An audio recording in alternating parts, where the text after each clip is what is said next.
কাঁপছে যেন। এখানে জি বাংলার বাবুরা রয়েছেন, হ্যাঁ। তাদের জিজ্ঞেস কর হ্যাঁ। যে তোদের দুজনের নাম আমি অ্যাঙ্কার হিসেবে তো আমি রেফার করলাম। মানে তুই ইয়েস। আমার আর অঙ্কুশের নাম জি বাংলায় রেফার করলি অ্যাঙ্কারিং করার জন্য। Yep. তুই তুই কে রে? প্রথমে বলতো তুই কে? জাস্ট এ মিনিট, আপনারা এখানে কি ভাবছেন যে সেখানে হয় যে কেন বাংলা সিনেমার হিরো বলে?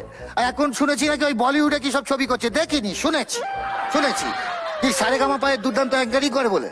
যিশুর দুটো ছোট ছোট বাচ্চা মেয়ে আছে জানেন তো, 4টে বিদেশি গাড়ি আছে, তারা অনেক ইএমআই দিতে হয় তার জন্য। না না না না, এই যে অঙ্কুশ ছোট ভাই এত ভালো ডান্সার, অ্যাক্টর, হ্যান্ডসাম, তার জন্য নিয়েছি না, কারণ একটাই, দুজনেই আসলে আজকে আমাদের এখানে সব থেকে কম টাকা নিয়েছেন। জোরে হাততালি।